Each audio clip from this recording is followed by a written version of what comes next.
There are several debatable topics when it comes to NBA basketball, such as who is the best team in the league, or who deserves to be the MVP.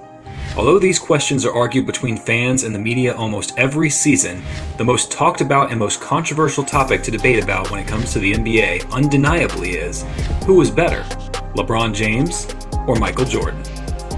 Now this question is really tricky for anyone to truly answer correctly because they played in different eras.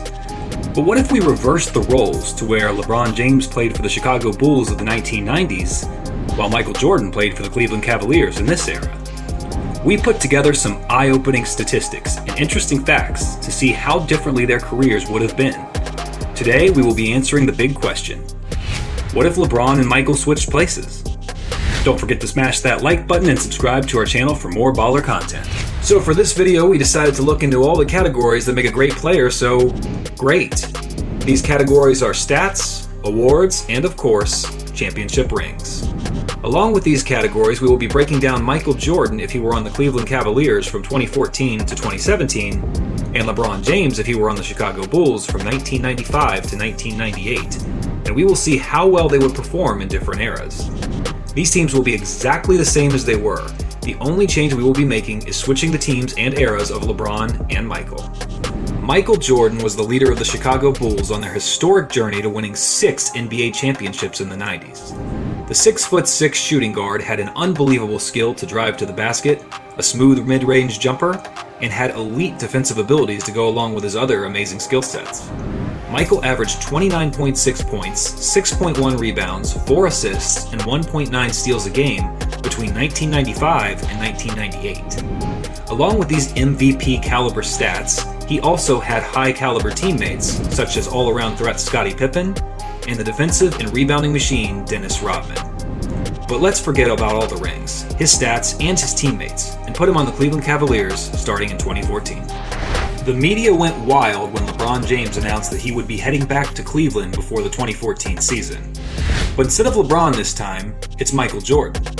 The media and fans are still going absolutely nuts on this signing because, well, it's Michael Jordan. The style of play has changed since the 1990s. The game speed is more fast-paced and more players rely on the 3-ball instead of driving to the basket. Jordan was a decent 3-point shooter, yet he was very inconsistent throughout his career.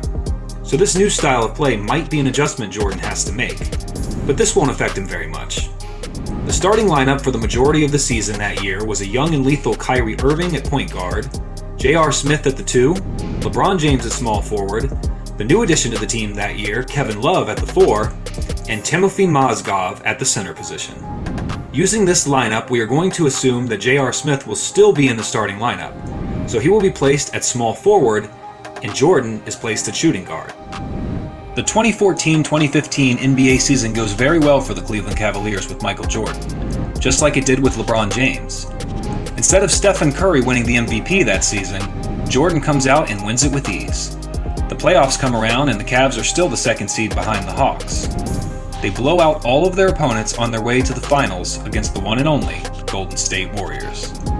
Remember that Kyrie Irving got hurt, and now Matthew Dellavedova had to come in and fill in a tough spot. Dellavedova comes through and still delivers tough and solid defense on Steph Curry. Michael Jordan is literally unstoppable in this series. His elite jump shot doesn't fail in clutch situations. However, they can't stop the Warriors, and Golden State still wins the championship. Coming back with a chip on his shoulder, Michael Jordan is looking for some revenge. The 2015-2016 season has a better outcome for the Cavaliers. Their starting lineup is basically the same as last season, but instead of Mozgov as their starting center for the majority of the season, they now have the inside presence of Tristan Thompson. Michael Jordan is one of the best scorers this season, now having perfected a nice shot from behind the arc.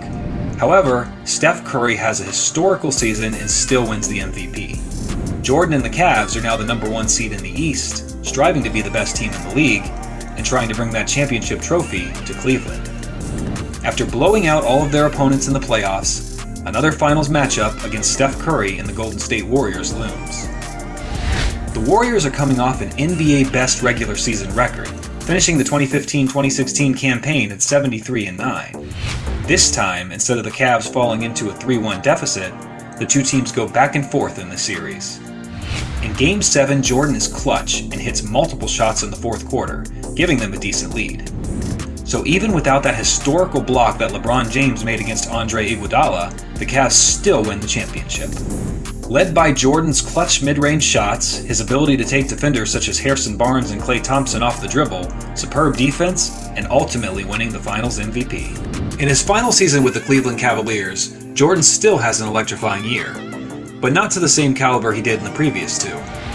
The starting lineup basically remains unchanged because if it ain't broke, don't fix it. Jordan loses the MVP race to Russell Westbrook, since Westbrook still finishes averaging a triple-double, which of course hadn't been done since the 61-62 season by Oscar Robertson. The Cavaliers are the second seed in the playoffs and blow past all of their opponents to yet another finals matchup against the Golden State Warriors. The Warriors are ready this time around because they have acquired former NBA MVP Kevin Durant.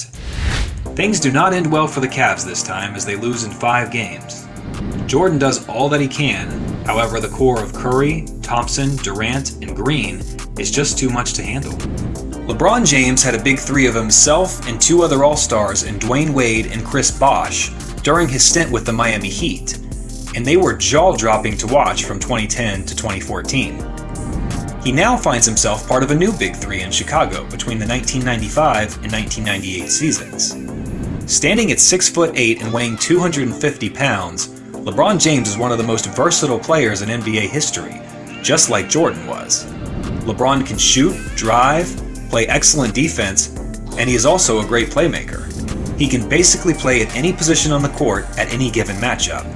LeBron will now have teammates Scottie Pippen and Dennis Rodman, alongside other talented players such as Tony Kukoc and Steve Kerr. This era was driven more by defense and was all about scoring the ball inside or from 10 to 15 feet out, which actually fits with LeBron's playstyle. If we look back at LeBron's stats between 2014 and 2017, we can see that he averaged 25.6 points, 7.3 rebounds, 7.6 assists, and 1.4 steals. But would these stats change if he was inserted into the Chicago Bulls lineup starting in 1995? In the 1995 NBA season, LeBron James comes out with a bang and is still one of the greatest players in the league. He has Scottie Pippen to help him out with scoring and to have him cover the best player on the opposing team. While he has Dennis Rodman doing the dirty work down low, he also has a young Tony Kukoc who is becoming a very respectable sharpshooter in the league. The starting lineup for the majority of this season is Ron Harper at point guard, Scottie Pippen at shooting guard, LeBron James at the small forward, Dennis Rodman at power forward, and Luke Longley at center. We decided to put Pippen at shooting guard because while he is versatile, LeBron is bigger and would fit better at the small forward position for this team. The Bulls still finished the season off with a historical record, and LeBron James leading the team in scoring. LeBron James wins MVP, and the Bulls are easily the first seed in the Eastern Conference. Chicago isn't done yet, though. After an astonishing regular season, they bring that same momentum into the playoffs, destroying their opponents. The matchup is between the Chicago Bulls and the Seattle Supersonics. James has to go up against players like Gary Payton and Shawn Kemp in the finals, both great all-around players who were all-stars. However, the Bulls come out victorious in the '96 playoffs and win the championship. LeBron James has an outstanding finals performance and ultimately wins finals MVP. By the time the '96-'97 NBA season rolls around, LeBron James and the Chicago Bulls are far from finished. Chicago again has a historical season led by LeBron James and Scottie Pippen. James has an unbelievable season, but not better than Karl Malone, the MVP that season, who averaged 27.4 points on 55% shooting, 9.9 rebounds, and 4.5 assists a game.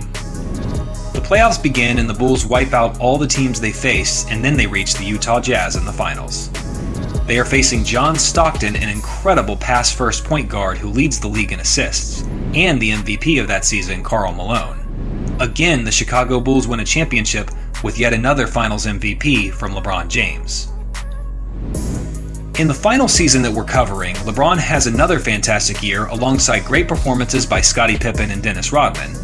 When the MVP votes this year are tallied, it is not LeBron but a young Shaquille O'Neal who wins, averaging 28.3 points, 11.4 rebounds, and 2.4 blocks.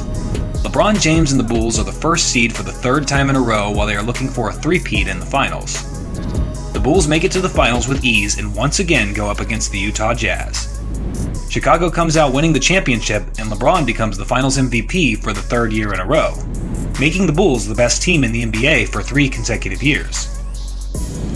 After swapping places with LeBron James and Michael Jordan, we can still assume a few things.